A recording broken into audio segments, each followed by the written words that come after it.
우리가 원래는 마가복음과 하나님의 나라를 한 주에도 하려고 준비를 했었는데 말씀을 하다 보니까 내용이 점점 깊어지고, 그래서 우리 지난주 두 번째까지 하고 또 지난주에 못 맞춰서 오늘 세 번째 마가복음과 하나님 나라의 주제로 마가복음의 세 번째 강의, 세마스콜로는 여섯 번째 강의를 하는데, 오늘은 13장부터 말씀을 나누려고 합니다. 16장까지니까 이 내용은 많진 않지만 특별히 13장이 예수님께서 말씀해 주신 주님이 재림하시는 부분에 관한 그런 내용들이 있어요. 또 마태복음 24장, 누가복음 21장, 또 마가복음 13장 동일한 그런 그 내용들이기 때문에 이 말씀을 좀 더 우리가 세밀하게 나누어서 보기를 원하고요. 이번에 우리의 이 말씀의 관점은 하나님의 나라입니다. 하나님의 나라. 마가복음을 시작하시면서 때가 찼고 하나님 나라 가까웠으니 회개하고 복음을 믿으라, 이렇게 예수님께서 선언하시면서 모든 예수님의 사역이 그 진행되고 있는 것을 보게 되거든요. 그래서 예수님의 모든 이런 가르치심과 또 모든 사역의 그 중심이 하나님 나라의 복음에 있음을 알게 됩니다. 예수님께서 이 땅에 오신 목적은 우리가 너무나 잘 알죠. 우리의 모든 죄인의 죄값을 대속해서 구원하시려고 하는 거예요. 근데 이 구원은 과정이에요, 과정. 근데 그 과정이 오직 예수 그리스도의 생명으로만 가능하기 때문에 예수님 우리가 구주, 구세주, 구원자라고 부르는데요.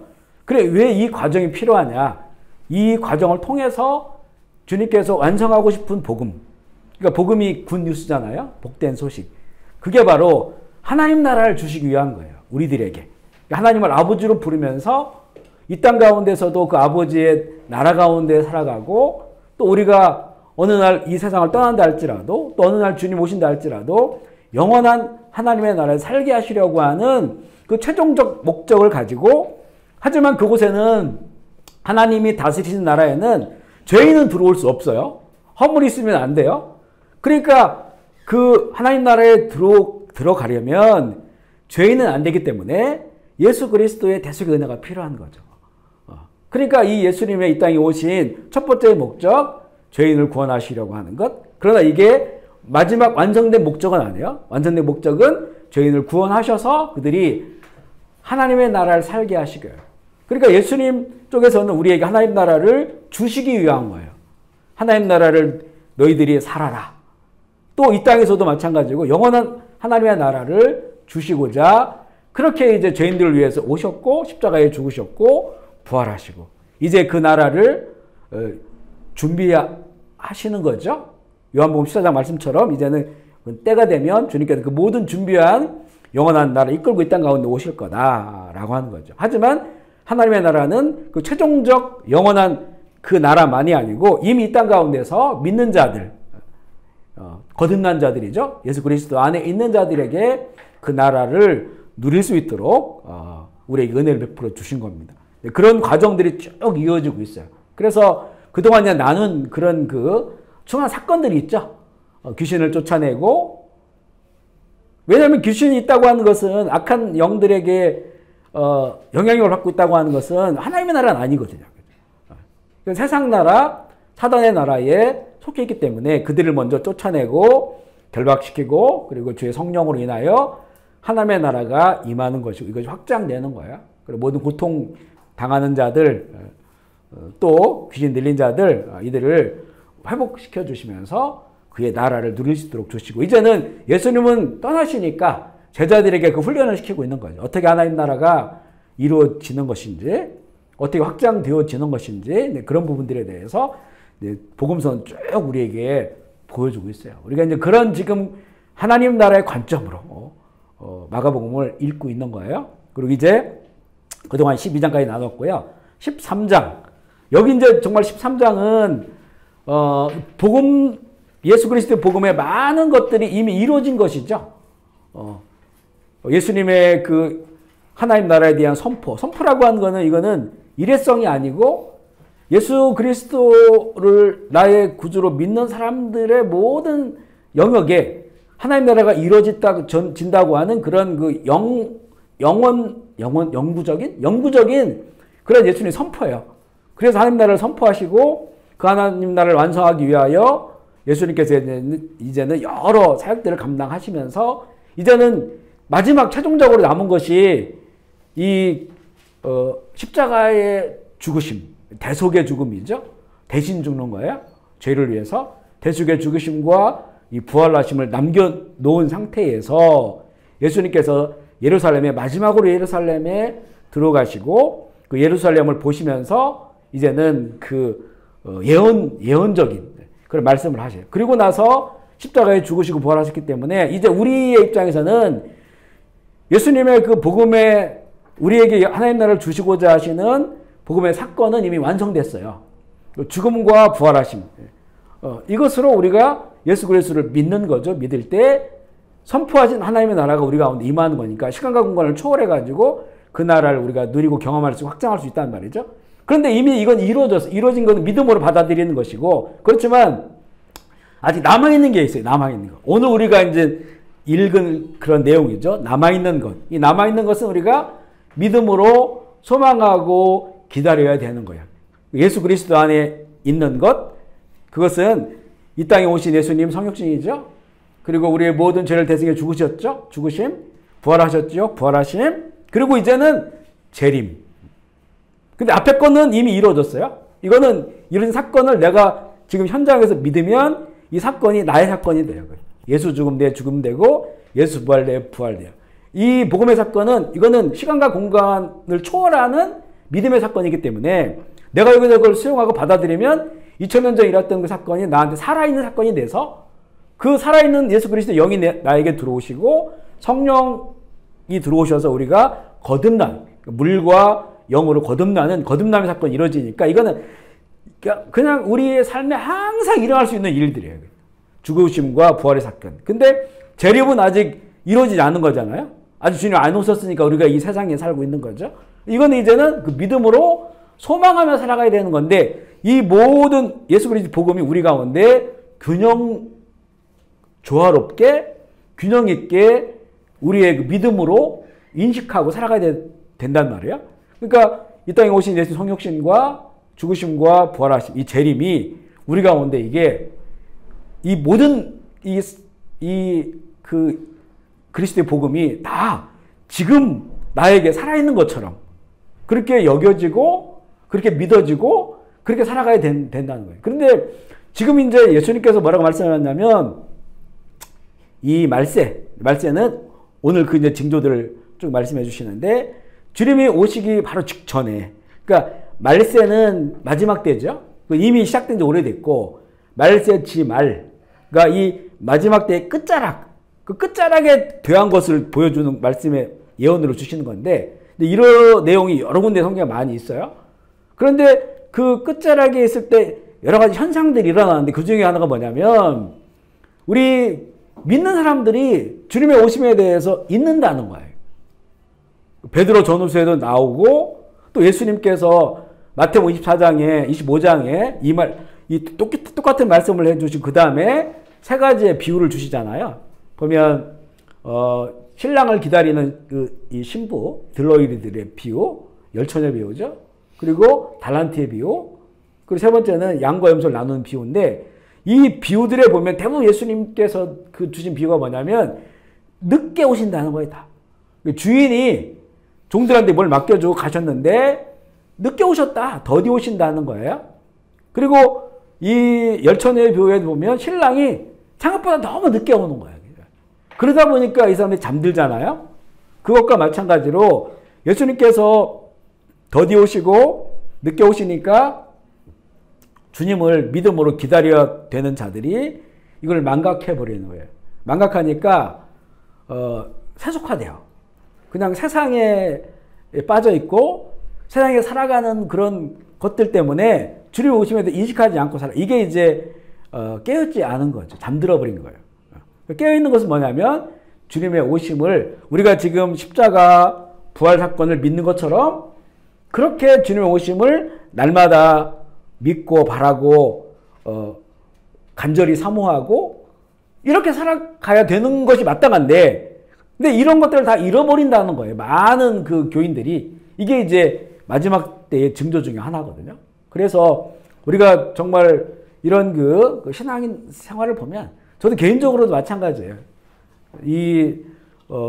과거에 한국에서 목회하고 할 때는 어떤 주님의 재림 이런 말도 잘 안 했어요. 왜냐하면 얘기 잘못했다간 이단이라고 그러고 원체 이단들의 전유물이 됐기 때문에 주님의 재림, 다시 오심 정말 말하기 쉽지 않았거든요. 말하기 쉽지 않았다는 그만 관심도 없었고 그냥 이제 우리에게 주신 십자가, 부활, 그 능력 전하고 그리고 아니면 도덕적이고 윤리적이고 이런 것들에 많이 힘을 썼단 말이에요. 그런데 이제 이게 저 개인적으로도 특별히 선교사가 되고 또 그런 과정과 이 땅에 오면서 하나님께서 여러 가지 그 방법으로 이런 것들을 좀 인식하고 깨우쳐 주신 거죠. 잠들었던 사람을 깨우쳐 주신 거예요. 그리고 나서 성경을 보니까 너무나 한쪽 부분이 무너져 있었다라고 하는 거.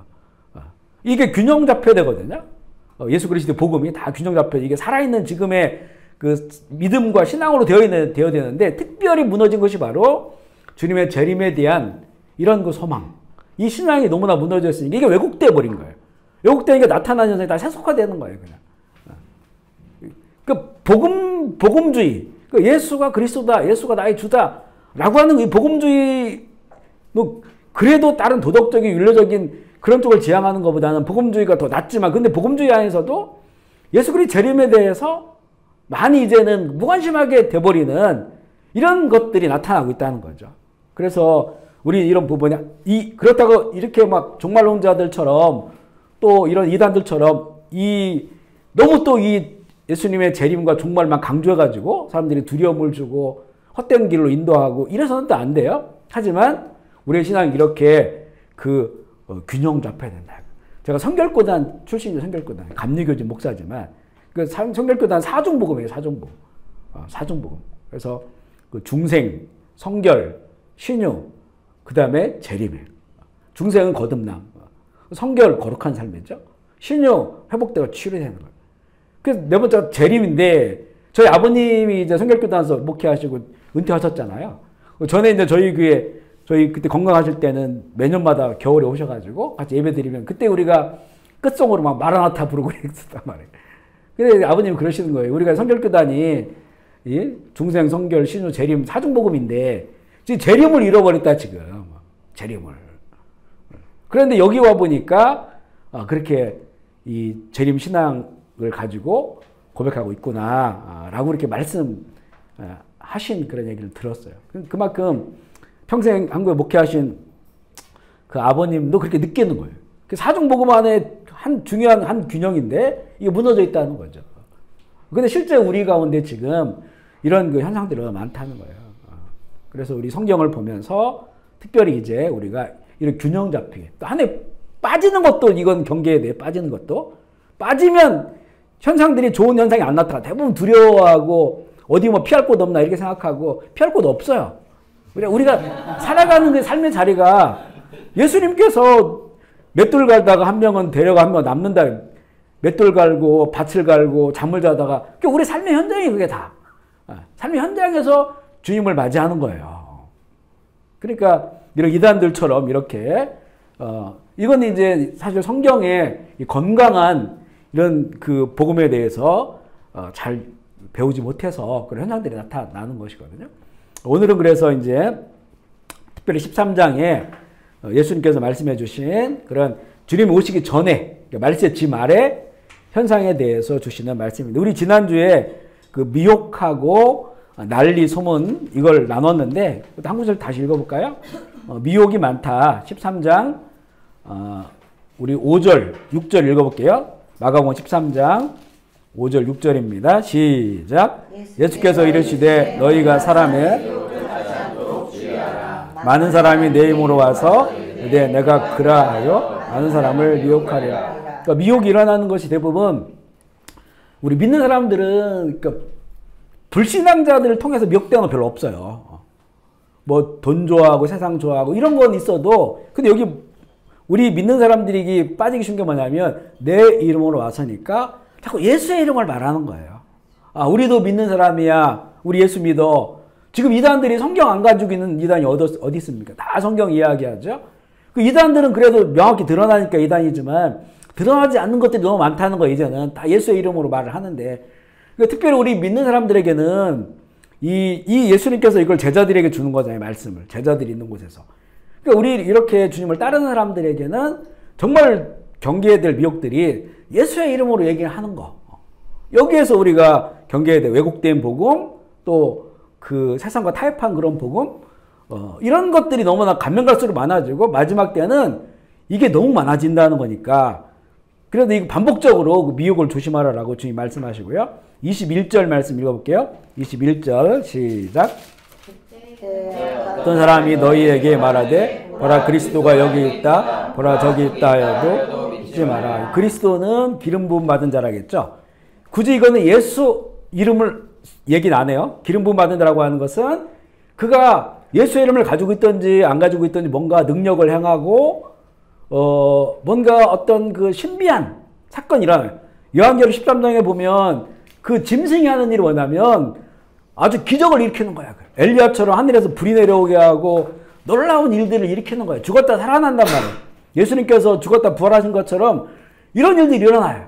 그래서 사람들이 막 와하고 따라가거든요. 근데 거기 보니까 그게 결국에는 짐승이었어요. 그가 어린 양처럼 말을 해요. 어린 양 예수 그리스도잖아요. 짐승이 어린 양처럼 말하니까 아주 거룩하게 얘기하고 영적인 얘기를 한단 말이에요. 우리 이제 가면 갈수록 마지막 때가 뭐 AI도 생기고 로봇도 생기고 이럴 거 아니겠어요? 그러면 뭔가 모든 게 다 기계적이잖아요.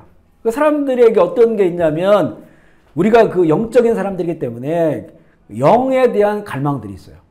영에 대한. 그래 우리나라에 보면 지금 보면 뭐 전에 한번 그 전주 그 한옥마을 갔더니 거기 부스가 쫙 있는데 점쳐주는 거 너무 많아 너무 많아. 한 집 걸로 하나씩 해 그게. 그리고 또 막 생김새도 이렇게 막 이게 하고 이상한 도사처럼 생겨가지고 다 맞출 것 같은 그런 분들. 그럼 너무 많아. 저도 막 들어가고 싶더라고. 이게 뭐냐면 불안한 거야, 그죠? 너무 다 기계적이니까 삭막해 세상이. 뭔가 편리한데 영적인 갈망이 있으니까 자꾸 이제 그런 거 점치고 또 이런 쪽에서의 갈망이 있으니까 이런 부분에 어떤 신비하고 이런 것들이 사람들을 끄는 거예요. 우리 뭐 요즘은 그 아메리칸 탤런트인가 이런 거 보면 그 마법을 부리잖아 거기에. 마술하는 분들. 너무너무 신기해. 어떻게 그런 일이 벌어지지? 할 정도로 거기에 막 빠져들고 환호하고 그건 물론 그런 마법이나 이런 것들이 다 미리 계획하고 조작되어 있고 다 이런 거잖아요. 그죠? 그런데 또 어느 영역에서는 사단이 짐승에게 권능을 줘요. 영적 파워를 준단 말이에요. 정말 그 성경에서 보여지는 이런 영적인 힘을 가지고 있는 사람들이 있고 거기에 사람들이 빠져 들어가요. 사람의 마음을 잘 알기도 하고 또 뭔가 신비한 일들이 일어나고 이게 이제 그리스도의 기름 부음 받은 자, 택함을 받은 자 이런 사람들이 막 많이 나오는 거예요. 거기에 사람들이 몰입하고 몰리는 거예요. 그래서 대기업들이 지금은 AI나 챗GPT나 이런 것들을 막 하는데 결국 이런 것들이 나중에는 어떻게 돈을 벌어줄까라고 했을 때 사람들의 친구가 되어주는 거야. 로봇도 이제는 점점 그 어떤 애완, 반려동물처럼 이런 로봇들이 생기고 그런 또 나중에는 더 대화도 하고 이러다 보면 내가 내 마음을 얘기해주고 그 마음에 대해서 뭔가 해답을 주고 그러니까 이게 영적인 거거든요. 이게 다. 이렇게 되면서 마음들 다 뺏겨버리는 거죠. 이제. 하나님의 영이 아닌 것에 그걸 그리스도가 되는 거예요. 그게. 거기에 이제 뺏겨 버리니까 또 이제 퍼스널 시대니까 다 개인적으로 가지고 있잖아요. 그걸 통해서 위로받죠. 그리고 이제는 정신적으로 그걸 가지고 평안을 얻으려고 하죠. 그러니까 영적인 것이 바로 이제 평안을 주는 거예요. 정신적인 평안을 주는 거예요. 마음의 위안을 주고 그런 거란 말이에요. 그러니까 이제 그런 쪽에 빠져 들어가는 거예요. 내가 그리스도다라고 하는 것들이 이제는 너무나 많이 생겨서 사람들이 그쪽에 마음을 빼앗겨 버리는 그런 그 이게 미혹의 시대가 옴을 말씀하시고요. 22절 말씀 읽어볼게요. 시작. 거짓 그리스도들과 거짓 선지자들이 일어나서 이적과 기사를 말씀하셨으면 택하신 자들을 미혹하려 하리라. 여기서 보면 더 심각하게 택하신 자들을 미혹하려 할 수만 있으면. 택하신 자들을 성경 예수님이 말씀하신 택하신 자들은 이거는 구원의 길을 가는 사람들이에요. 택하신 자들. 그런데 이 택하신 구원의 길을 가는 사람마저도 이 내가 선지자다. 선지자 미래를 얘기하고 하나님의 말씀을 얘기하면서 그들을 미혹하는 거예요. 왜곡시키는 거죠. 그러니까 우리가 이제는 오히려 더 이 가장 중요한 이 미혹을 벗어나는 길은 진리가 뭔지를 더 알아가는 거죠. 참 진리에 대해서. 우리에게 준 복음이 뭐냐. 우리 의외로 교회 다니고 신앙생활 하면서 우리에게 주신 정말 예수 그리스도의 그 놀라운 복음이 뭔지를 잘 몰라요. 그걸 더 배우고 더 갈망하고 아마 주님 뵙는 그날까지 계속 끊임없이 우리는 그들도 알아가기를 사모하고 소망하고.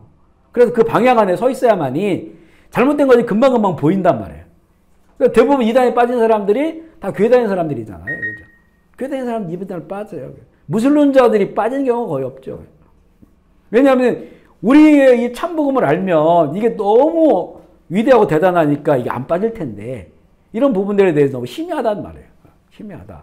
그래서 이게 많이 미혹에 넘어지게 되는 것이고 또 이제는 이게 미혹에 관한 것들이 가장 예수님께서 강조하면서 말씀하신 거예요.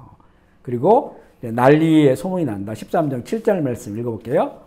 13장 7절 시작. 난리가 그때에 두려워하지 말라. 이런 일이 있어야 돼. 아직 끝은 아니라. 이거 중요한 게 여기서는 난리가 나는 것도 그렇지만 난리가 여기저기 많이 나는 거죠. 그런데 소문을 듣는다는 게 더 중요하다겠죠. 소문. 왜냐하면 옛날에는 난리가 나도 우리는 몰라요. 그때는 교류가 없고 이렇게 통신이 안 돼 있기 때문에 거리가 너무 멀죠. 뭐 아프리카나 미국에서 일어나는 일 어떻게 알겠어요? 그런데 이제는 당일날 다 알고요. 지금 다 알 수 있어요. 그 난리들이 일어난 소문을 듣는 거예요. 근데 그 난리들이 여기저기서 많이 나는데 우리 지금 한번 이렇게 국제뉴스 들어가 봐요. 얼마나 세상에 그 난리들이 다 우리가 알 수가 있잖아요. 이런 것도 하나의 소문을 들을 수 있다고 하는 것이 그런 정보들이 쏟아져 들어온다는 것도 하나의 중요한 이제 그 징조가 되는 것이고 또 갈등, 지진, 기근이죠. 13장 8절 말씀 읽어볼게요. 8절 시작. 민족이 민족을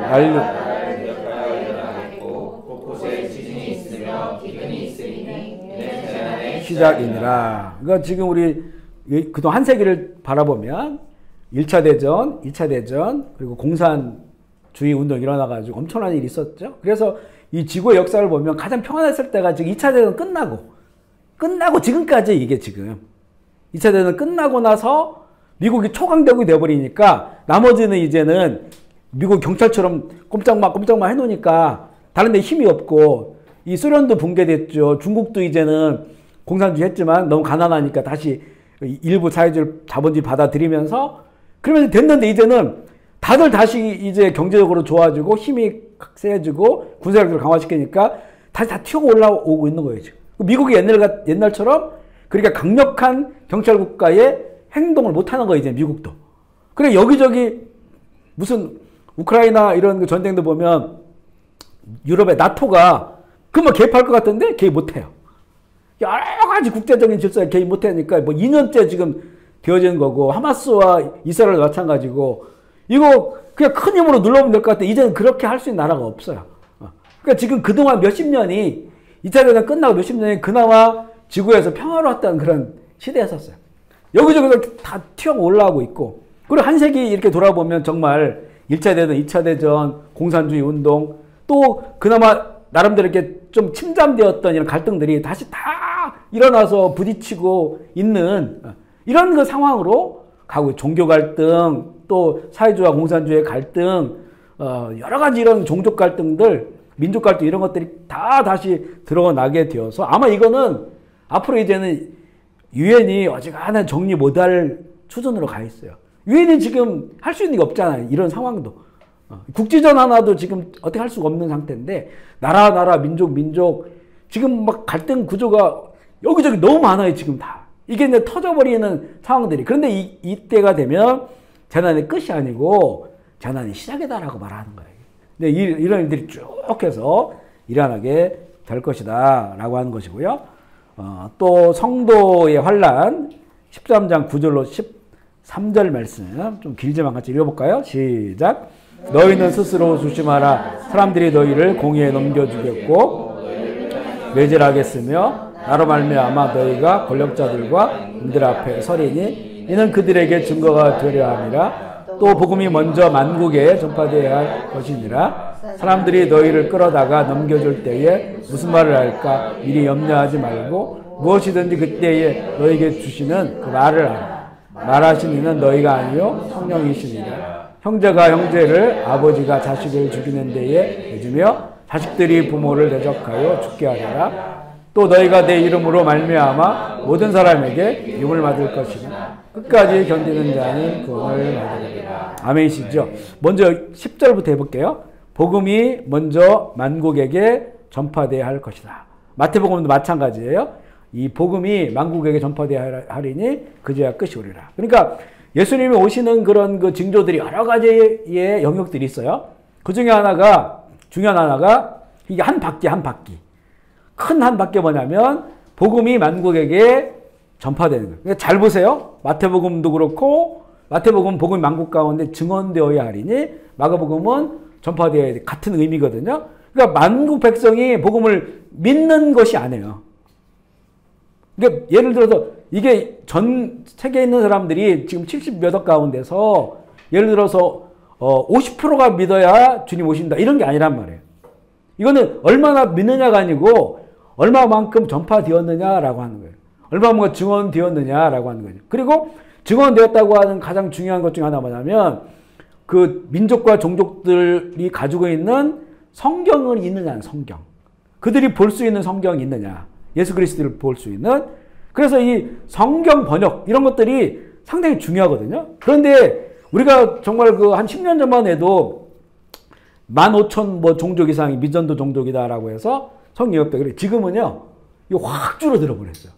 그리고 이 캄보디아도 지금 뭐 푸농족이라 여러 종족들의 그 성경 연구 번역하는 그런 선교사들이 오셔가지고 번역을 하고 다 성경 만들고 하거든요. 그런데 요즘은 굳이 이렇게 만들 필요가 없는 게 이 소수 종족들이요 다 그 문명화되고 있어요. 아마존에 있었던 또 이 특히 인도네시아나 이런 섬들 종족들이 다 도시로 자녀들을 유학 보내고 문명화되어 버리는 거예요. 다 관광지 개발되고 하면서 돈이 들어오고 하니까. 그러니까 굳이 이제는 옛날처럼, 그리고 옛날에는 한 종족에 들어가가지고 성경을 만드는 20년 걸렸어요. 지금은 2, 3년이면 다 끝나버려요. 2, 3년이면. 그리고 이 사람들이 현대화되고 스마트폰 가지고 있죠. 그리고 위성으로 보죠. 지금 캄보디아에 저희가 20년에 와가지고 농촌도 아니지 푸놈펜만 벗어나면요. 이렇게 뭐 인터넷이나 위성이나 이런 거 없었어요. 지금은 다 스마트폰 가지고 있고 집집마다 위성 안테나 걸려 있어가지고 이걸로 다 전 세계에 이런 걸 볼 수 있어요. 그러니까 이제는 급격하게 이 온 세상에 복음이 증언되고 전파되는 일이 급격하게 빨라져가지고 성경 번역회에서 이제 이 다음 우리는 뭘 할 것이냐. 이걸 논의하고 있다니까, 이게. 왜냐하면 이제는 더 이상, 물론 지금 하고 있어요. 하고 있지만, 지금 이런 그 스텝으로 봤을 때, 또 종족, 미전도 종족들이 현대화되고 있는 것, 문명화되고 있는 걸 봤을 때, 이제는, 더 이상 이제는 우리가 성경을 번역, 어디까지 해야 되느냐. 이게 어떤 데는 15년, 20년이면 끝난다. 이렇게 말하는 그런 그 성경 번역회도 있습니다. 그러니까 이게 결국 이런 것들이 하나의 중요한 사인이에요. 그리고 복음이 예루살렘에서 시작됐잖아요. 전 세계로 나갔단 말이에요. 근데 그 과정에서 이스라엘이 없었어요. 이스라엘은 로마로부터 무너지고 1900년 동안 없었어요. 그리고 그 나라에도 믿는 사람도 없어요.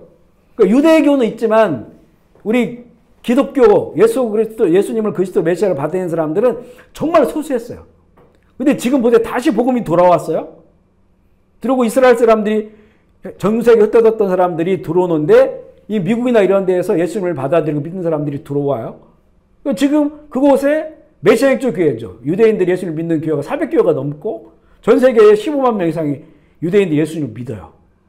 그러니까 복음이 출발한 데서부터 나갔다가 다시 그 나라 들어왔으니까, 들어오고 있으니까 지금 전적으로 지금 믿는 건 아니지만 들어오고 있단 말이에요, 복음이. 그러니까 출발지로 다시 들어오니까 전 세계 복음이 전파되고, 그래서 중국 지하교회 백투 예루살렘이라는 게 그런 의미였었어요. 중국 지하교회 성령이 임했을 때 너희들이 예루살렘으로 가라. 서쪽으로 이동해라. 서쪽으로 이동해 복음을 전해라. 그러면 복음이 출발한 그곳으로 다시 복음이 들어오는 거니까. 그러니까 이런 모든 것들이 봤을 때, 아, 정말 이제는 예수님이 말씀하신 이런 중요한 징조들이 이루어지고 있는 것이다. 라고 하는 것을 우리가 봐야 되는데, 근데 우리가 지금 세상에 살아가다 보니까 이거 못 보는 거야, 이런 일들을. 그렇기 때문에, 우리가 이런 징조들을 이렇게 나누어서 보면서 성경으로 세상에 지금 그 진행 상황들을 보는 것이 중요하다라고 늘 말씀을 드리는 것이고요. 그러면서 이제는 성도들이 환란하는 미움을 받는 거예요, 미움을. 그리고 이 미움을 받는 게 극대화돼서 가정 안에서도 형제가 형제, 부모와 자녀, 자녀가 부모. 이게 이제 어떤 현상들이냐면 결국에는 전에는 가족이 이 가족의 어떤 가족이라고 하는 정서가 이렇게 하나의 어떤 이런 정서를 가지고 있었어요. 그래서 우리 가족이 그래서 우리가 전에 이런 종교를 믿었는데 너 교회 다니니까 이제 다 바꾸자. 가족 통째로 이렇게 예수를 믿는 그런 경우들이 많았거든요. 근데 지금 가족도 다 이제는 개별화되어 있습니다. 서로 존중해 줘야 돼요. 그리고 그 가족 안에서도 지금 정치적인 것 때문에도 막 싸우고 갈등하고 서로 안 만나고 이러잖아요. 그리고 경제적인 것 때문에 유산 이런 것 때문에 아주 그냥 호적 파버리고 이런 경우 지금 많이 듣고 있죠. 주변에 그런 일이 있습니다. 현실적인 일들이요. 그러니까 결국엔 이제는 가족주의라고 하는 것이 해체돼 버려요. 가족이. 해체되니까 이제는 그 가족 안에서도 이 신앙적인 부분도 이제는 건들 수가 없는 거예요. 건들 수. 어떤 거에 빠져도 그것에 대해서 이렇게 건져내기가 너무 힘들어요. 그 목사님 가정이나 선교사님 가정 안에서도 신천지 이런 데 빠지는 자녀들이 있어요. 목사님들도 그쪽으로 가는 경우도 있고. 이거 어떻게 안 되니까 그냥 갈라서 버리는 거예요, 이제는. 빠진 사람을 데리고 나온 케이스를 저희도 듣긴 들었는데 보통 있는 게 아니야, 그게. 그 아버지 목사님이 신천지 가가지고 정말 스피커 딱 하고 데모하고 막 나중에 이 사람이 귀찮으니까 결국 아이를 내줬어요. 수년 동안의 싸움 투쟁. 아예 올라고도 안 하고 내주려고도 않고. 그러니까 이 가족이 완전히 그 신앙적인 것 때문에 종교적인 것 때문에 다 깨져버리는 거예요. 지금 이런 현상이 일어나고 있잖아요. 근데 앞으로 이런 것들이 많이 일어나는 거예요. 그러니까 우리 자녀들 어렸을 때부터 바른 신앙으로 양육하지 않으면 어느 날 보면 다른 데가 있는 거예요. 세상에 빠져 있든지 다른 신앙을 갖고 있든지 이걸 건져내기가 너무너무 힘든 된다는 거예요. 서로 넘겨주는 그런 죽이는 거예요. 그 정도로 이제는 빠져들어가는 거예요. 아버지의 말이기 때문에 자녀 때문에 아버지가 안 들어요. 그런 시대에 우리가 가고 있다고 하는 것을 알게 되는 것이고, 또 이제는 성도들이 미움을 받아요. 여기 보면 성도라고 나와 있죠. 교인이라고 안 나와 있어요. 그죠? 성도, 진짜 참 믿음을 갖는 사람들. 이런 사람. 그러니까 세상과 타협하고 어떤 다원주의나 이런, 그래서 모든 종교도 인정해주고 당신도 구원이 있고 우리도 구원이 있고 이러면 편해요, 세상은. 그리고 그런 교인을 세상은 박수 쳐줘요. 멋진 사람이라고. 융통성이 있다. 근데 오직 예수 그리스도의 이름만으로 우리의 지금 세상도요, 이제는 이런 말 하잖아요. 세상에서 이거 안 좋아해, 사람들이. 동성애 안 됩니다. 동성결혼 안 됩니다. 이번에 프랑스는 완전히, 영국이었나? 프랑스. 낙태를 완전히 그냥 다 없애버렸더라고요. 자유. 그래, 그걸 마지막에 의회에서 딱 통과시킬 때 막 박수 치고 난리가 났어요. 밖에서는 막 환호하고. 낙태가 뭐예요, 그죠? 전에는 그래도 몇 주까지는 허용해. 그 이후부터 24주면 거의 24주 이게 거의 아이잖아, 아이. 몇 주만 있으면 나오잖아, 며칠만 있으면. 생명이 나오는데 아무 상관없어, 이제는. 24주건 30주건 10달이건 상관없어요. 뱃속에 있는 거를 아무런 법적인 제재 없이, 그 경계가 없이 그냥 낙태할 수 있어요. 기독교 국가 프랑스, 캐톨릭 국가 지금 세계 가장 먼저 낙태 문제를 완전히 그 해결해 버렸어요. 그죠? 근데 이런 거를 이 복음주의 교회는 반대하는 거예요. 그죠? 우리는 그 안에 있는 일주도 생명으로 보는데 어떻게 20몇 주 된 거를 그렇게 할 수 있느냐. 말이 안 되죠. 그러니까 이거는 이게 이 나라에서 법적으로 통과됐다고 하는 거는 그 나라 자체가 이거를 다 옹호하고 받아들인다는 거잖아요. 반대하는 사람은 소수라는 거죠. 그러니 이게 도대체 우리 이런 신앙을 가지고 있는 사람들이 세상에 미움을 받죠. 미움을 받아요. 끝까지 우리는 이거를 인정할 수 없으니까. 반대하고 있으니까. 근데 그런 모든 것보다 가장 중요한 게 오직 예수 그리스도의 이름으로만, 믿음으로만 구원 받는다고 하는 이게 종교 우리가 만든 거라면 좀 다른 종교도 인정해 주지. 다른 거 믿어도 좀 구원 받는다고 해 주지. 근데 하나님 우리에게 주신 유일한 구원의 길이잖아요. 우리가 만드는 게 아니고. 바꿀 수가 없어요, 이거는.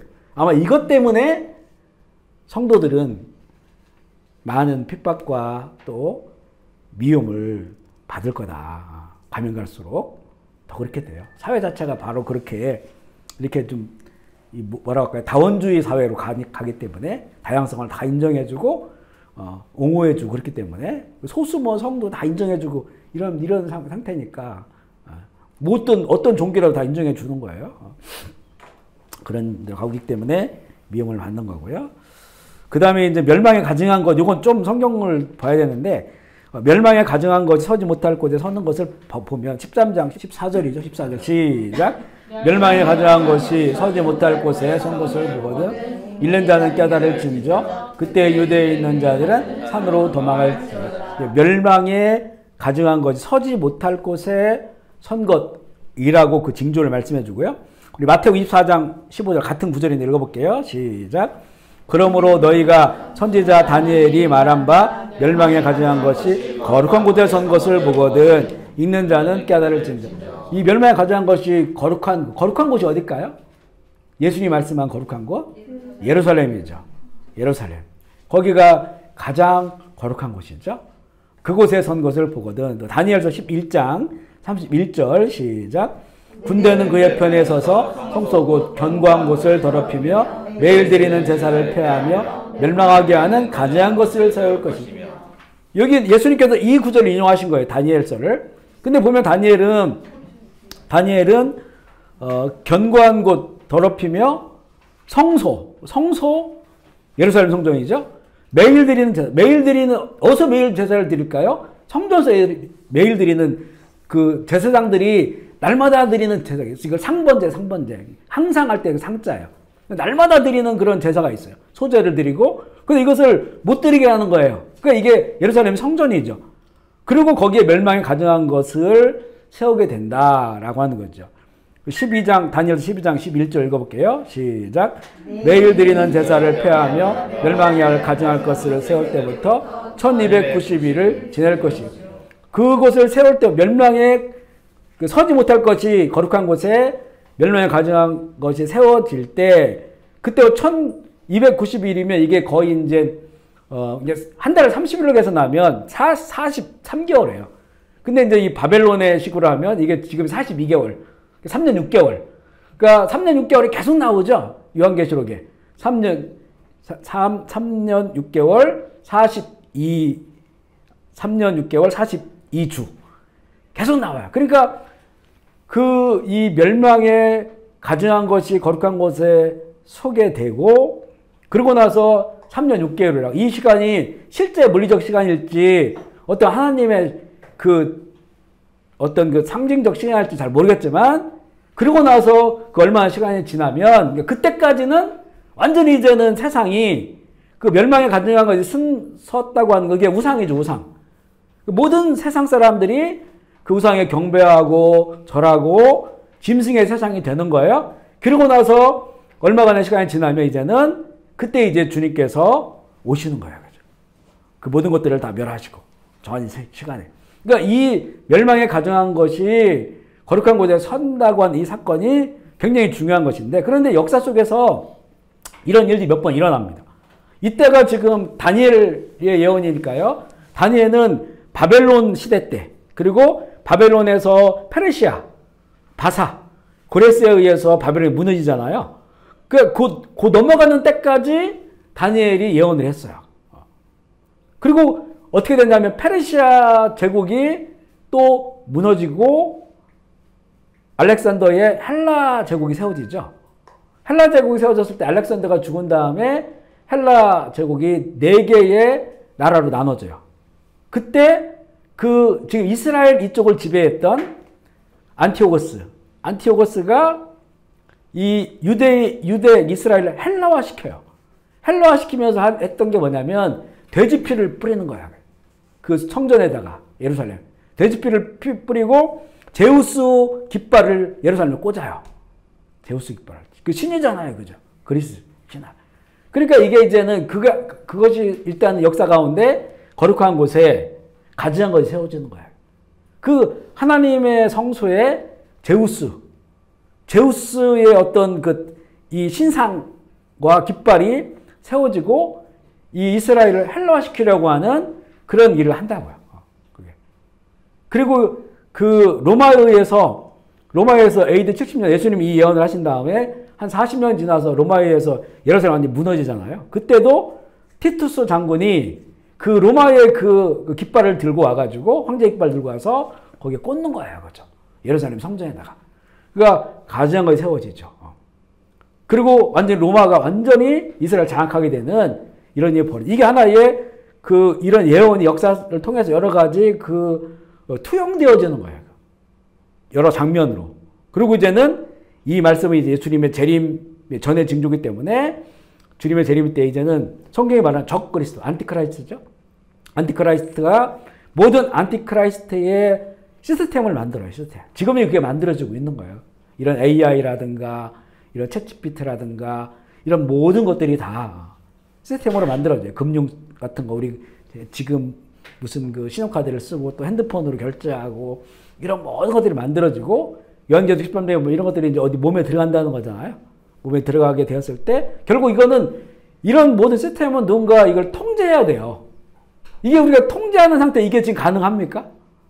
은행에서 이것을 모든 자료를 가지고 있고 그걸 통제하니까 그 은행 안에서 이런 일이 벌어지잖아요.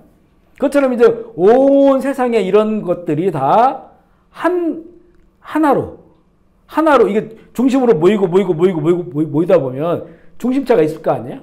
이미 뭐 그런 전 세계의 모든 사람을 담을 수 있는 서버가 다 만들어져 있고 이런 거는 먼저부터 다 만들어져 있고요. 그래서 이런 모든 것들로 이제는 그 하나의 시스템으로 가게 되었을 때 그 모든 것에 가장 위에 있는 사람이 있을 거 아니에요. 가장 위에 있는 사람. 뭐 지금으로 말하면 챗GPT를 만든 그 사람이 있고 회사가 있잖아요. 조직이. 거기서 모든 것을 우리 한 사람은 그걸 가지고 사용하고 있지만 그 위에 있는 사람은 이런 걸 다 가지고 있잖아요. 그 정보들을 다. 모든 걸 가지고 있죠. 나중에는 또 생체 정보까지 들어가고 다 그렇게 된다면 이게 점점점 집약돼 버리면 결국에는 그 위에는 이게 안티크라이스트라고 하는 큰 조직이 형성되죠. 이걸 요한계시록은 바벨론이라고 말을 하죠. 이런 세상이 되어질 때 이 사람들이 이제는 그 안에는 종교도 다 혼합되어져요. 종교가.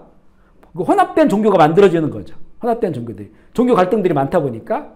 그러니까 별로 그 위에 딱 선 사람은 어디서 자기가 이런 모든 이 사람은 경제, 금융, 정치 또 결국엔 영적인 것까지 다 지도하고 있는 사람이 될 거 아니겠어요? 영적인 부분과 종교까지 통합시켜버리니까 그 가장 위에 있는 사람이 어디에서 그가 세워질까?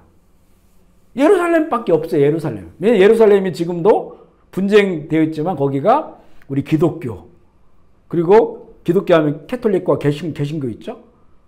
그리고 이 유대교, 이슬람 이렇게 세 종교의 성지예요. 거기가 성지. 지금 이제 황금 사원이라고 되어 있는 지금은 무슬림 사원이죠. 나중에 이제 이스라엘이 쫓겨나고 나서 다 흩어지고 나서 나중에 이제는 이 오스만 트루크들이 와서 수백 년을 거기에 점령하면서 그 성지는 이미 다 무너졌고 성전을 그 위에다가 이 사원을 모스크 사원을 졌잖아요. 그 안에 보면 바위 있어요. 저는 거기 들어가 봤거든요. 2번이나. 큰 바위가 있어요. 바위 사원 안에. 이 바위가 바로 이 모리아산이에요. 모리아산이 아브라함 이삭을 드린 곳이기도 하고 이슬람은 아브라함이 그 이스마엘을 드린 곳이다 라고 하고요. 모세가 아리우나의 타작마당을 사가지고 거기 성전 짓잖아요. 그게 바로 모리아산이야. 거기가 그 같은 곳이에요. 거기가 그 넓은 그 언덕이지만 넓은 곳이에요. 타작마당. 거기에다가 황금성을 진 거예요. 그러니까 결국엔 안티크라이스트의 최종적인 그 모든 걸 장악한 그런 사람 내지는 시스템이 자기를 가장 거룩한 하나님이라고 높이는 곳은 바로 그곳이에요. 메카는 거기는 이슬람밖에 없죠. 이슬람. 인도의 메카는 그죠? 이슬람 사원이죠. 이렇게 그 모든 종교들을 집약하는 그런 것이 바로 예루살렘밖에 없어요. 예루살렘 성전 그곳밖에.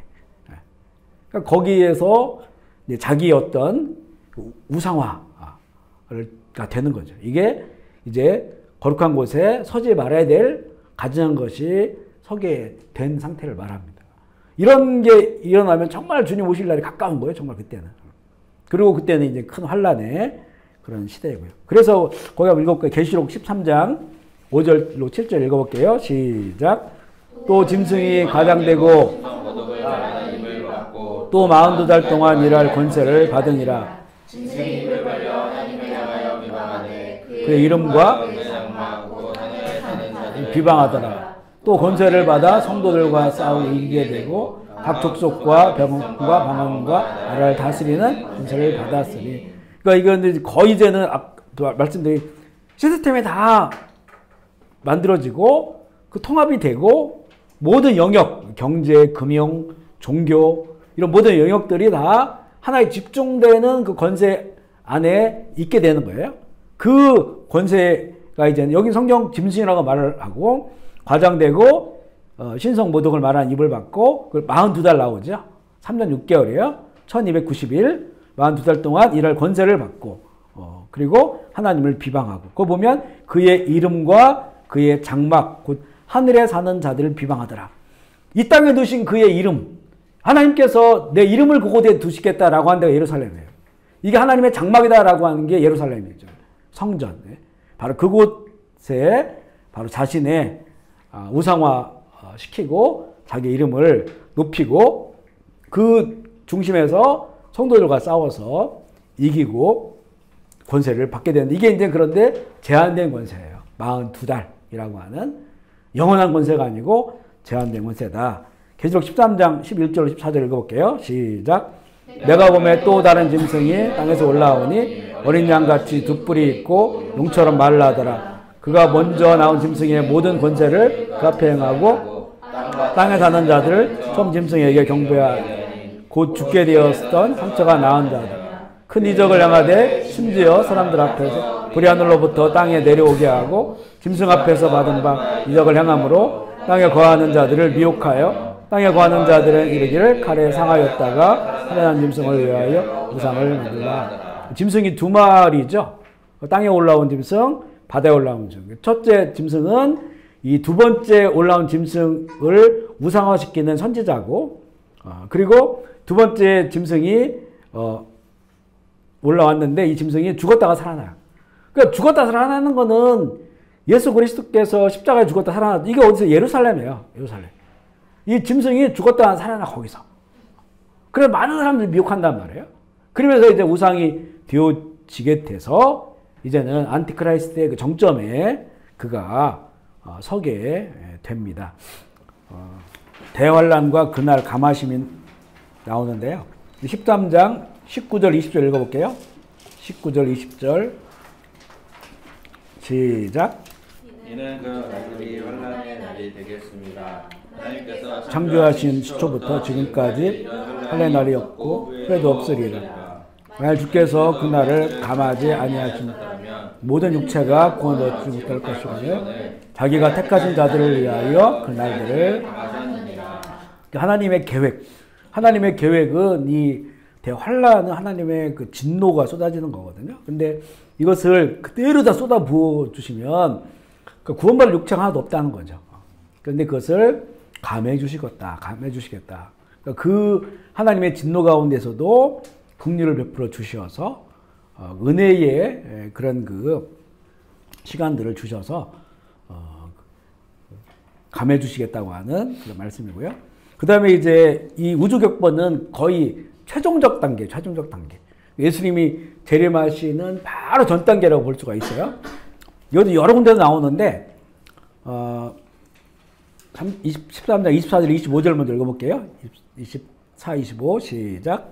그때 그 환란 후 해가 어두워지며 달이 빛을 내지 아니하며 별들이 하늘에서 떨어지며 하늘에 있는 권능들이 흔들리리라. 그러니까 잘 보시면 환란이 끝난 다음에, 그죠? 우리가 말하는 이제 7년 대환란단에서 마지막 42개월, 3년 6개월의 환란이 그 끝날 때쯤에 해가 어두워진다는 거예요. 그 밤이 아니고 그냥 낮인데 해가 어두워진다는 거예요. 상상할 수 없죠? 달이 빛을 내지 않는다는 거예요. 그러니까 당연히 해가 어두워지니까 달은 햇빛이 투영된 거잖아요. 반사된 건데 달이 빛을 내지 않는다니까 당연히 해와 달이 빛을 내지 않는 거고 별들이 떨어진다는 거죠. 그러니까 이게 우주의 대격변이 일어나는 거예요. 그리고 하늘의 권능들은 하나님께서 우주 만물을 잡고 계셨던 하늘의 원칙이잖아요. 원칙. 우리 해가 뜨고 달이 뜨고 이렇게 되는 이 원칙들이 이 질서가 다 무너져 버리는 거예요. 그러면서 이제 새 하늘과 새 질서가 임하는 거죠. 그리고 이 최종적인 이거 너무나 이제는 빤한 거예요. 정말 이때가 되면 이제 주님 오시는 직전이다. 왜냐면 더 이상 사람이 살 수 있는 상황도 아니고 이런 최종적인 내용인데 이런 내용들이요. 신구약에 여러 군데 나와 있어요. 요엘서 2장 31절 말씀 읽어볼게요. 자료 보시면서 시작. 여호와의 크고 두려운 날이 이르기 전에 해가 어두워지고 햇빛같이 변하리라. 그러니까 요엘이 얘기하는 여호와의 날이라고 하는 것은 그게 주님 오신 날이에요. 그죠? 여호와의 날이 그 바로 전에 해가 어두워지고 달이 핏빛같이 변하는데 동일하게 말씀하고 있어요. 구약이나 신약이나 마태복음 24장 29절 시작. 그날 환란 후에 즉시 해가 어두워지며 달이 빛을 별들이 하늘에서 떨어지며 하늘의 권능들이 흔들리리라. 같은 내용인데 근데 이 해가 빛을 잃기 직전에 어떤 상황이 벌어지냐면 가장 뜨거워져요. 해가. 이 베드로후서에 나와요. 그래서 해가 뜨거워지고 이 요한계시록의 그 재앙의 시나리오를 보면 나중에 보면 다 타 죽는 거예요. 다 타버리는 거예요. 그러니까 지금 우리에게 대기권이라는 게 있잖아요. 대기권이 해 자외선 이런 걸 보호해주죠. 점점점 이게 오존층이 옅어져가지고 이게 자외선이 그대로 오니까 이제 뭐 피부암도 생기고 여러 가지 문제들이 발생하고 지금 이제 막 더워지고 추워지는 거 다 이게 보면 오존층이 다 약해졌다는 거죠. 오존층이 약해졌다고도 볼 수 있지만 마지막 현상을 보면 해가 더 뜨거워지는 거예요. 그러니까 해의 그 태양의 활동이 비정상적으로 가는 거예요. 그러니까 지금 태양이 부글부글 끓고 있어요. 그래서 그 겉에가 뭐 7,000도인가 9,000도가 그러고 안에 들어가면 만도고 막 이렇게 되는 거예요. 어마어마하죠. 그렇게 부글부글 끓으니까 이게 우리한테는 빛도 되고 열도 되는 거예요. 그러니까 태양이랑 캄보디아는 더 가까우니까 뜨겁잖아요. 그죠? 그거는 태양이 열도 내고 빛도 내고 하기 때문에 그런 거예요. 빛도 내니까 환해지고 열이 있으니까 근데 태양에서 무슨 열인가요? 태양 자체가 뜨거우니까 어마어마하게 뜨거운 그 열이 우리 거리가 있잖아요. 태양하고 그게 지금 이 정도로 우리에게 오는 거예요. 그나마 그래도 우리는 지금 35도 6도 가고 있고 조금 있으면 7, 8도까지 가고 이제 40도를 육박하는 이런 인도는 막 50몇 도까지 올라가고 지금 뭐 여러 나라 사막화되고 더 뜨거워지고 또 더 추워지고 홍수 나고 난리 나잖아요. 그러니까 결국에는 이게 태양의 활동은 사람이 막을 수가 없어. 사람이 지금 막는다고 하는 것이 이제 기후적인 문제 때문에 탄소세, 전 세계 탄소세 받아가지고 탄소 배출을 줄인다는 거지. 이게 사람이 할 수 있는 게 이것밖에 없어요. 근데 결국에는 이것도 어떤 과학자들은 되게 이제 좀 말도 안 되는 거라고 하더라고요. 왜냐하면 이게 지구가 70%가 바다잖아요. 바다에 산소가 나와요. 물이니까. 그러니까 탄소는 그거에 비하면 미미한 거예요, 사실은. 물론 그 탄소가 너무 강력하죠.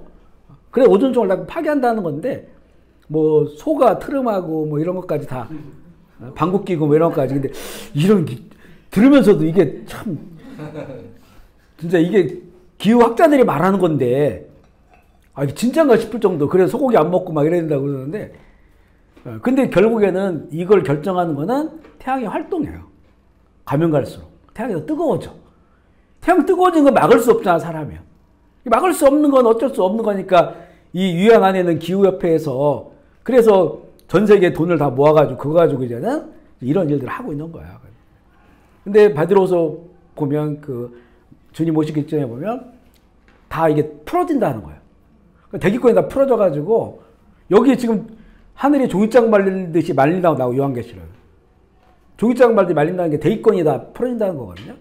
이게 막 쏟아져 들어오니까 마지막에 태양의 활동이 뜨거운데 다 물질이 녹는다는 거예요. 물질이 녹으니까 너희들은 세상 물질에 마음 두지 말고 영원한 저 나를 바라봐라. 이게 베드로 후서의 그런 그 말씀이에요, 그게. 근데 이런 그 현상들이 일어난다. 계시록 6장 12절로 14절 말씀 읽어볼까요? 시작. 내가 보니 여섯째 영향을 떼실 때에 큰 지진이 나며 해가 검은 털로 짠 한복같이 온통 pit까지 되어서 대풍에 절익은 열매가 떨어지는 것 같이 떨어지며 하늘은 두루마리가 말린 것 같이 떠나가고 전이 제자리에서 옮겨지네. 이거는 사도 요한이 본 거죠. 요한이 보니까 똑같아요. 그 구약에 본 거하고. 해가 검어져요. 이건 표현이 더 사실적으로 돼 있죠.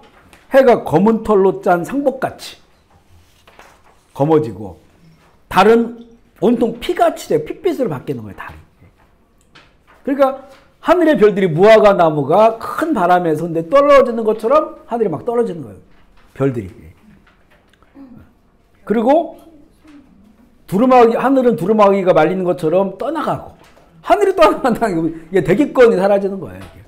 우리가 보는 하늘이 없어지고 또 지진이 크게 일어나니까 각 산과 섬이 제자리에 옮겨져요.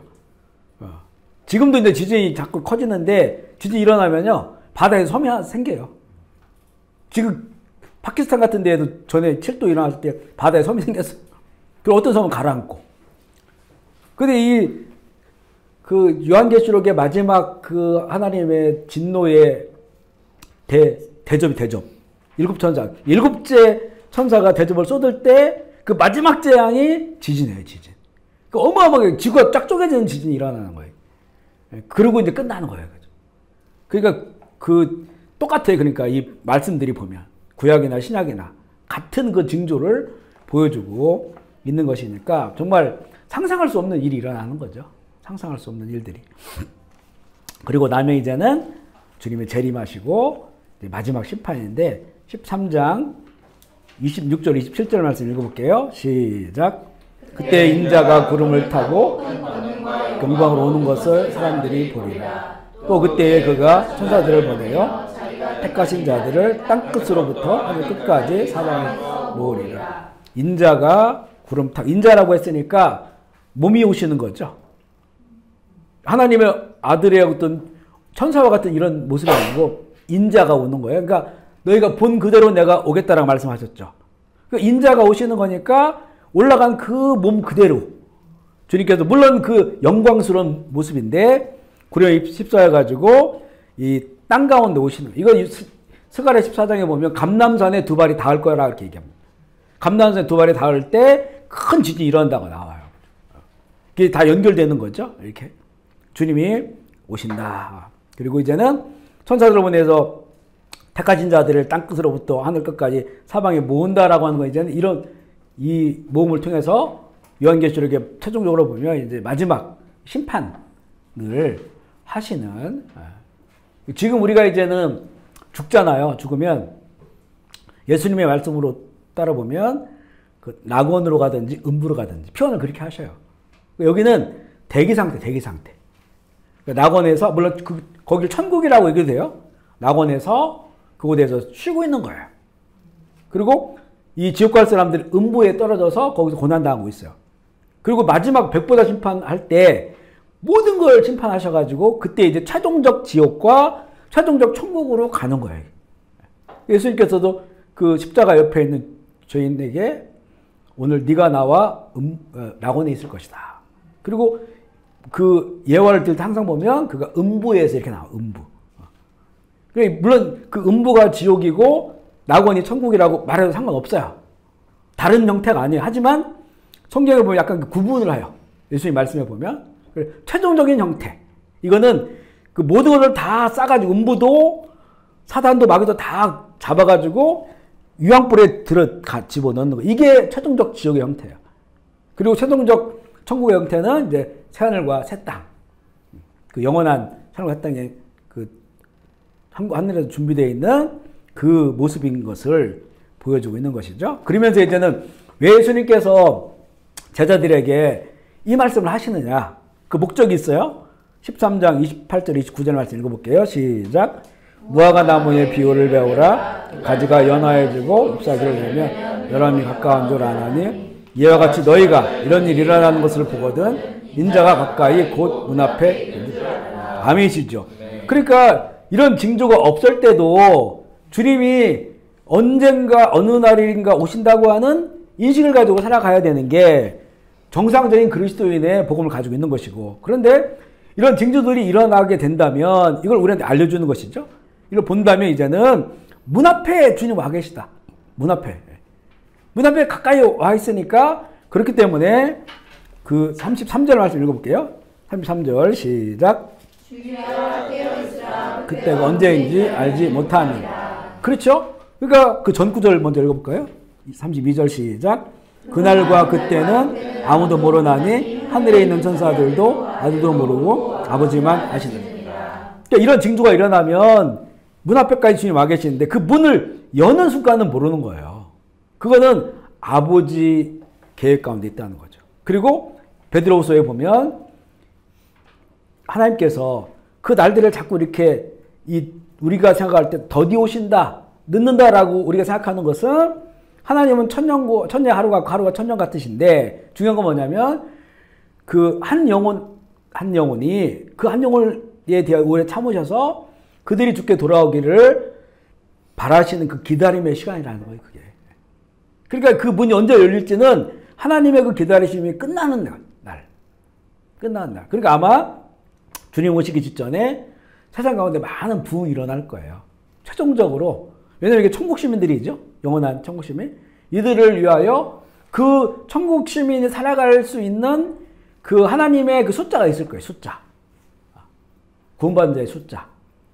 그 숫자를 채우기 위해서 마지막 부흥이 일어날 것이고, 그러면 이제 하나님의 이 기다림의 시간이 끝나는 거예요. 그리고 그때 문을 여시는 거죠. 주님 오시는 거죠.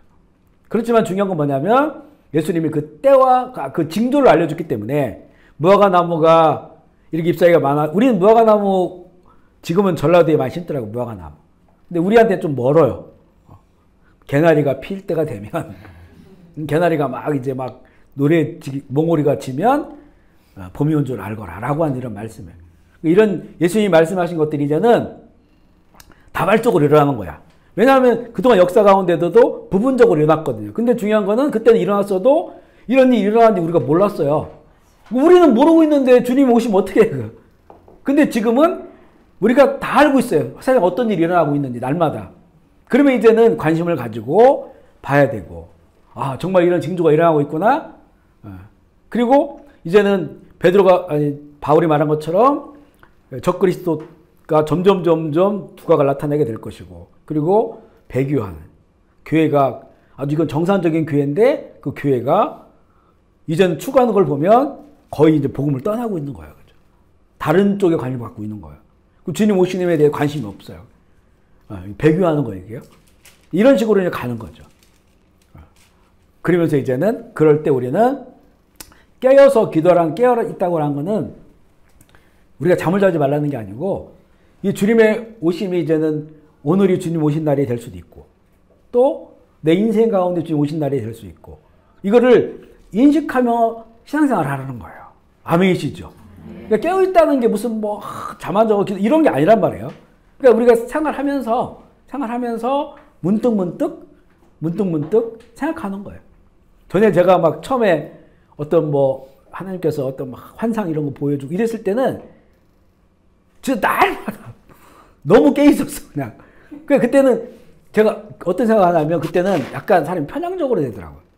왜냐면 그게 너무 강렬하니까. 그리고 설교를 준비해도 꼭 그쪽에 하려고 하고 그 말세, 재림. 그래서 사실 우리가 지금 매일 성경으로 꾸준히 그걸 따라 하는 게 균형 잡히게 하려고 그러는 거예요. 왜냐면 그것에 빠져 있어도 이건 불균형적이거든요. 이게. 그리스도의 복음이. 앞서 말한 것처럼. 근데 그걸 너무 강렬하게 그것을 경험하다 보니까 그렇게 돼요. 그래서 밥 먹을 때마다 기도할 때도 아멘 오시옵소서 기도하고 했거든요. 근데 이제 지금은 약간 여유로워진 거예요. 이제 그 시간들이 지나면서 또 성경을 보면서 이게 너무 내가 이거를 그 깨어는 있어야 되는데 인식하고 살아가야 되는데 거기에 너무 마음을 주니까 그리스도의 성육신 또 십자가 부활 이 균형 잡힌 이런 신앙을 내가 잃어버렸구나. 그래서 우리가 지금 이제 새벽 기도부터 다 매일 성경에 따라서 근데 하다 보니까 거기에 얼마나 좋은 말씀들이 많아요. 그렇죠? 우리의 여러 가지 면에 대해 주시는 메시지들이 많단 말이죠. 그렇지만 지금 시대의 문제는 잠들어 있는 거예요. 교회가. 인식하지 않는 거죠. 인식하면서 그러면서 우리 마음으로는 주님의 오심을 기다리고 소망하고 우리가 신앙이 어렸을 때는 주님 좀 나중에 오시면 안 될까? 이런 마음. 아주 결혼하고 오시지. 집 사고 오시지. 차 좀 좋은 거 사고 오시지. 이런 거. 이게 너무 참 어리석은 그런 신앙이었더라고요. 이게 주님의 오심에 대해 잘 몰랐고 주님이 가지고 오실 거에 대해서 너무 우리가 성경을 잘 몰랐던 거예요. 이게 비교할 수 없는 것들이고 그런데 하지만 우리 살아있는 동안에 안 오실 수도 있어요. 장담 못하는 거예요. 하지만 주님의 오심에 대해서 우리가 인식하고 살아가는 거예요. 그리고 그날을 소망하면서 살아가야 이게 중요한 거예요. 그래야만이 세상에 빠지질 않아요. 늘 말씀만 드리는 거지만 주님의 오심이 있다.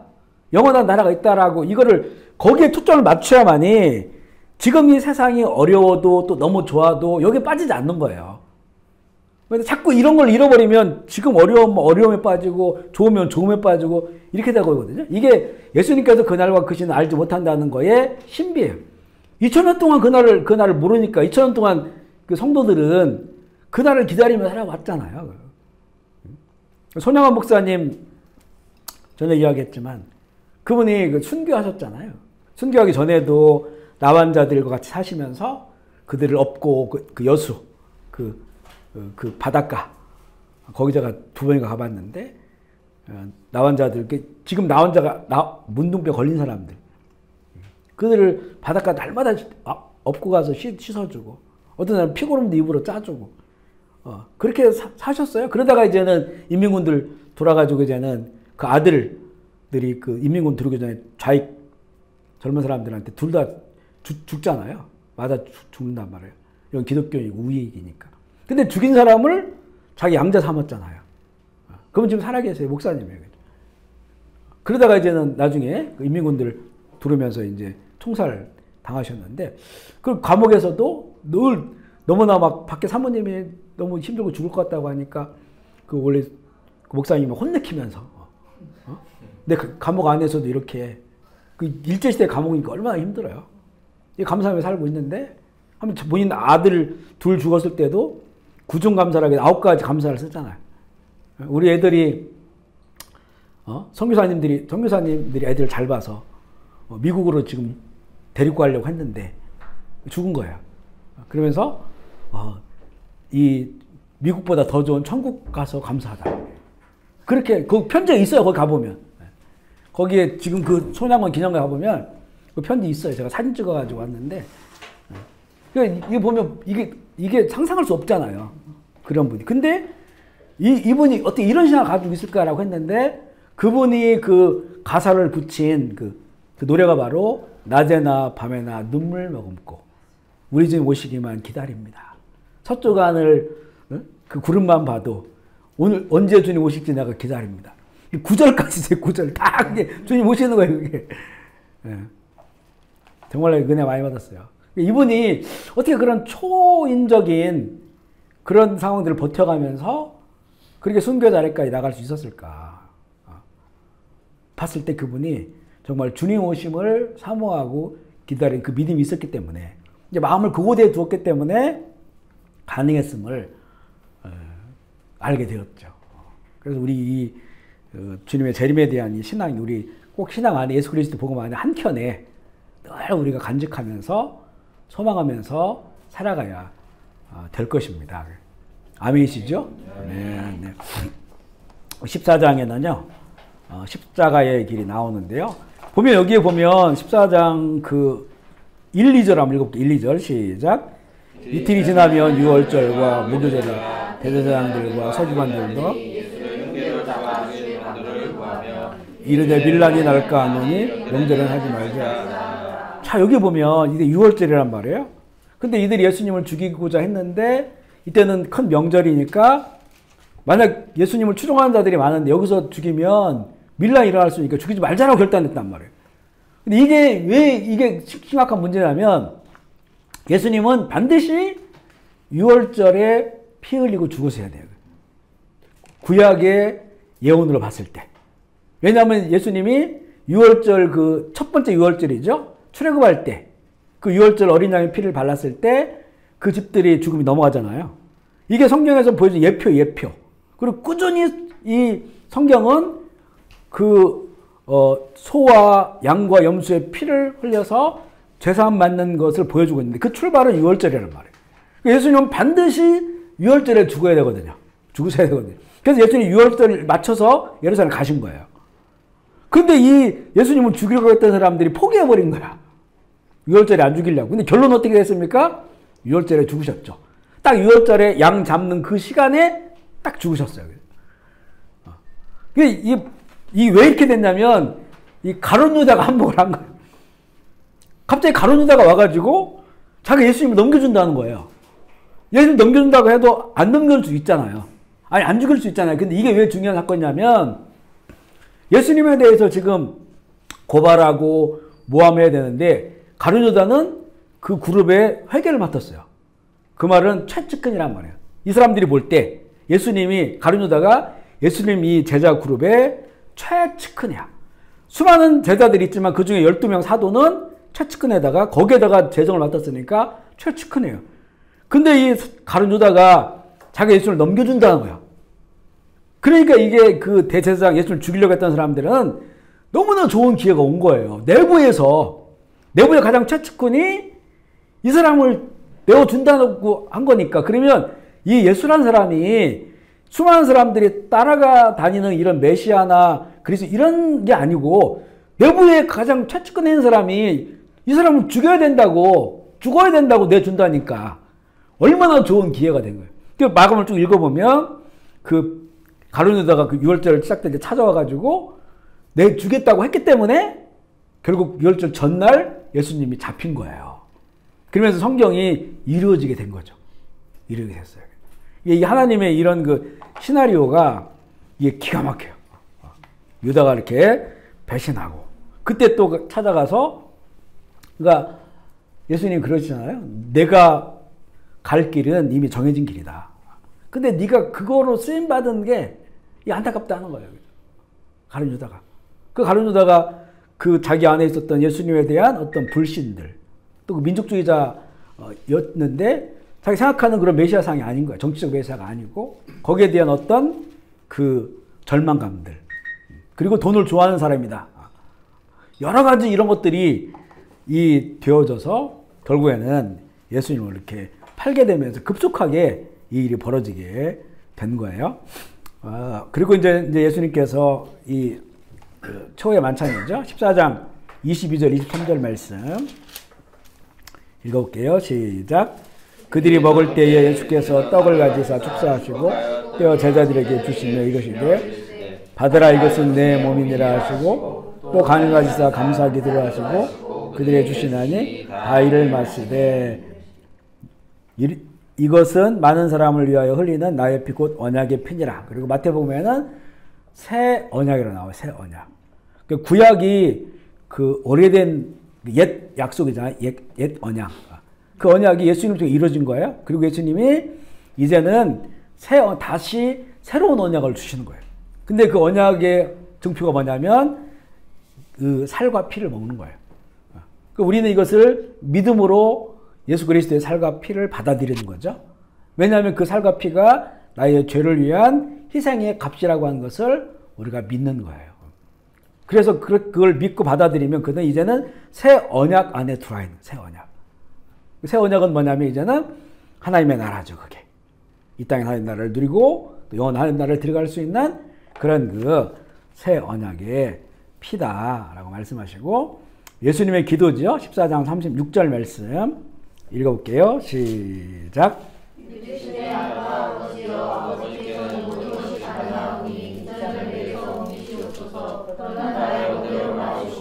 아버지의 원대로 예수님의 그 기도 제목은 이 잔이 그 인자자 인자 하나 사람의 아들로 오셨기 때문에 감당하기가 너무 어려운 거예요. 기도 제목. 근데 그 기도 제목을 포기해요. 본인의 기도 제목을 포기하는 거예요. 이게 겟세마네의 기도예요. 우리가 우리의 기도를 포기할 수 있을까라고 하는 것을 우리가 여기서 한번 물어볼 필요가 있어요. 우리의 기도들이 있잖아요, 그죠? 그 기도는 살아가는 거예요, 살아가는 거. 예수님도 이 땅에 오셔서 제자들을 만났고 수많은 그 사랑하는 사람들이 있었죠. 그런데 여기서 이제 이 순간은 그 모든 것들을 다 포기해야 되는 그런 상황이에요. 자의가 아니죠, 자의가 타의에 의해서. 근데 이 아버지께 이 잔을 좀 옮겨달라고 그래요. 그죠? 이게 예수님의 원래 기도 제목이에요. 옮겨달라. 그런데 그 기도의 끝에는 예수님께서 자기의 기도를 포기하셔. 예수님이 겟세마네에서 이 한마디만 기도한 게 아니라 거기서 그 땀이 핏방울처럼 쏟았다고 했잖아요. 그러니까 거기서 얼마나 열심히 기도했는지 몰라요. 첫 번째 그 기도는 이 잔을 옮겨달라는 거예요. 너무 감당하기가 고통스럽고 어렵다는 거죠. 근데 마지막에 그 기도 제목을 포기했다는 거예요. 나의 기도를 포기하고 하나님의 뜻과 계획이 나를 통해 이루어지길 원한다고 기도했어요. 이게 바로 우리의 기도가 성숙되어져 가는 과정이에요. 처음에는 다 내 기도하고 그러다가 우리 기도해요. 그러다가 주님이 원하시는 기도를 하게 된다고요. 아멘이시죠? 예수님의 기도. 그리고 나서 이제는 기도만이 아니고 기도한 그대로 자기를 거기에다가 내어 주시는 것이고 이게 재밌는 구절 하나 있어요. 14장 51절, 52절? 네. 51절, 52절 한번 읽어볼게요. 시작. 한 청년이 벗은 몸에 예수를 따라가다가 물에게 잡힘에 배운 이불을 버리고 벗은 몸으로 도망하니라. 이게 누굴까요? 혼 이불을 뒤집어 쓰고 보면 다 이게 예수님 잡히니까 다 도망갔단 말이에요. 도망갔는데 한 청년이 주님을 따라다니고 있었어요. 근데 이 사람이 특이하게 옷을 입은 게 아니라 배로 만든 혼 이불을 두르고 예수님을 따라가다가 잡혔어요. 너도 한편 아니냐? 그랬더니 이걸 버리고 벗은 몸으로 도망. 이걸 이제는 성경학자들은 마가라고 해요. 마가복음을 기록한. 왜냐하면 그때 옷 이불을 가지고 있는 사람들은 밤에 춥거든요. 그들 덮을 수 있는 이불을 갖고 있는 사람들은 부자예요. 부자. 그러니까 부자들이 밤에 이렇게 밖에 다닐 때도 그렇고 옷 이불을 이렇게 두르고 다녀요. 이게 하나의 부의 상징이기도 해요. 근데 전에 마가는 예루살렘에 뭐가 있어요? 다락방. 120명 정도가 들어갈 수 있는 다락방. 사도행전에서도 그곳에서 모임을 가져요. 첫 번째 그 오순절 다락방도 되지만 그 이후에 베드로가 잡혔을 때도 그 사람들은 마가 다락방에 있었어요. 그 다락방이 그렇게 크다는 건 그 밑에 집이 있다는 거잖아요. 그것도 예루살렘에. 이거 굉장히 부자였다는 말이에요. 마가가. 근데 그래서 이 마가일 거다. 그 자기도 도망간 거예요. 그죠? 그 자기의 이런 부끄러움을 여기다 적어놓은 거예요. 마가복음에. 근데 왜 벗은 몸이에요? 그러니까 그 밤에 그 뱃옷입을 딱 입으면 그게 옷같이 생겼어요. 옷 같기도 하고 충분히 자기를 가리는 하나의 부의 상징이기도 하고. 그러니까 지금처럼 뭐 팬티가 있거나 그런 시대라고 볼 수 없으니까. 남자들 보면 보통 낮에 통짜 하나 옷 입고 있잖아요. 통짜. 그러니까 속옷을 있어도 치마처럼 가리는 거지. 지금같이 이런 게 아니니까. 그러니까 뱃옷 입으면 충분히 추위를 가리고 또 이제 어떤 부를 상징하기도 하고 이제 그런 가운 같이 이렇게 되는 거죠.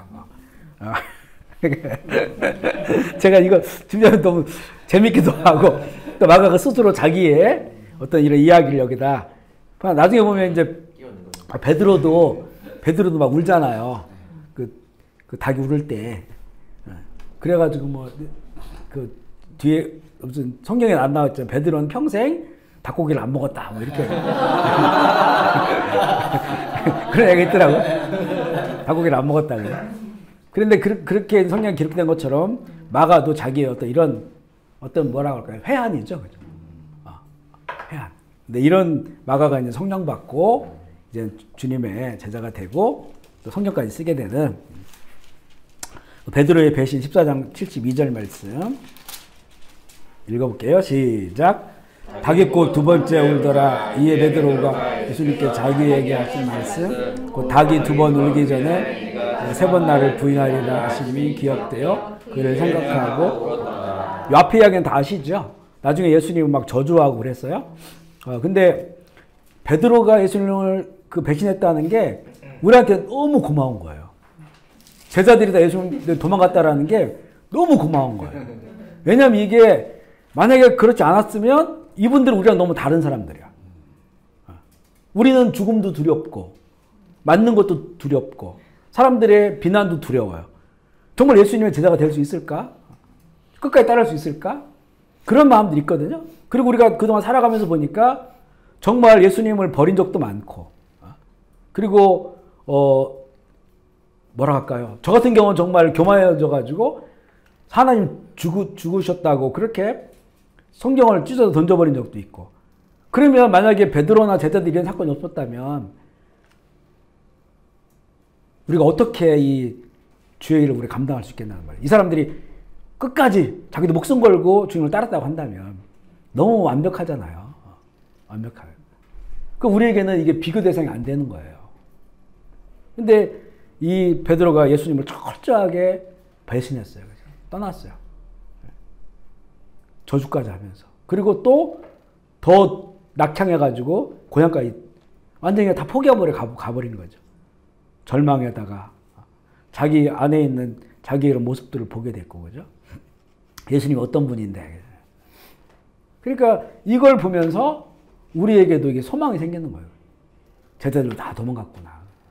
베드로도 그렇게 사랑받았던 베드로도 예수님 버리고 갔구나. 그러니까 이제 우리에게 어떤 우리도 주의 일을 감당할 수 있구나, 제자가 될 수 있구나 하는 그런 그 소망들을 갖게 되는 거죠. 이런 장면들이 보면 참 성경으로 우리에게 주시는 힘들이 참 너무 많은 것 같아요, 그죠? 그 징조를 예수님께서 말씀하실 때 너에게 미리 알게 하신다고 했어요. 알게 하신다. 요한계시록에서도 이걸 읽고 또 듣고 향하는 자가 복이 있다고 했거든요. 그러니까 미래를 아는 거예요. 되어질 일을 아니까.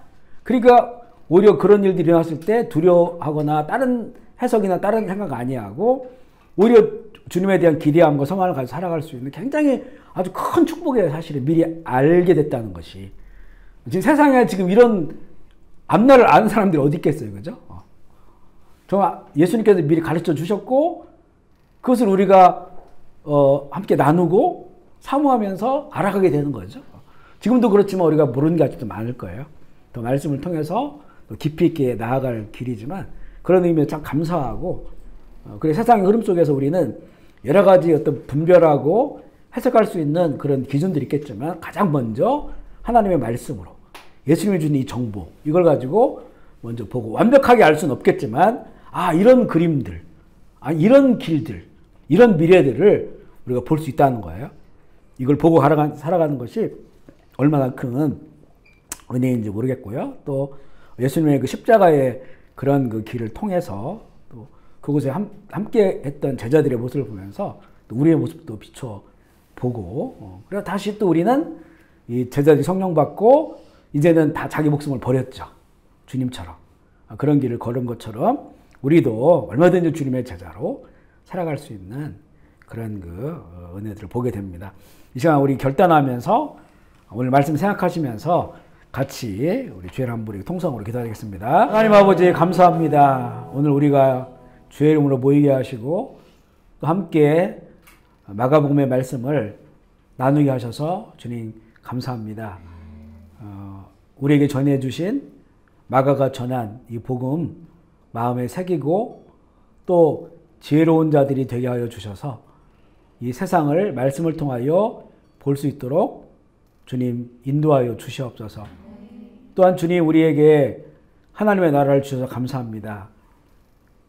주님이 죽음의 현장에 주님을 배반한 제자들의 모습을 보면서 우리도 오히려 소망이 생기고 또 우리도 그 길을 갈 수 있는 또 믿음을 주시니 주님 감사합니다. 여전히 부족하지만 우리도 주님의 참 좋은 제자들이 되기를 원합니다. 이 땅에서 하나님의 나라를 함께 일구어갈 예수 그리스도의 참된 제자들 되게 하여 주옵소서.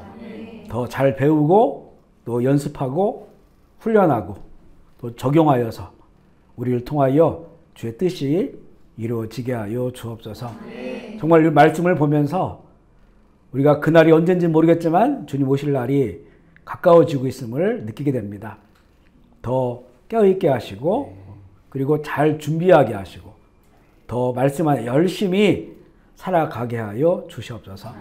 그래서 하나 이런 모든 것들을 통해서 오히려 두려워하지 않고 감사하며 기뻐하며 그날을 소망하며 살아가는 하나님의 자녀들 또 예수 그리스도의 좋은 신부들이 되게 하여 주시옵소서. 오늘도 귀한 이 사업장에서 말씀을 나누게 하시니 감사합니다. 이곳 가운데 은혜 베풀어 주시옵소서. 이 기업을 주님 복을 주시고 또 이곳에 함께하는 우리 현지인 스태프들과 함께하는 모든 자들에게 은혜 베풀어 주셔서 협력하여서 하나님의 나라를 일궈가게 하시고 복음의 많은 열매를 맺는 의롭다고 인정받는 기업 되게 하여 주시옵소서. 감사를 드리며 우리 구주 예수 그리스도의 이름으로 기도합니다.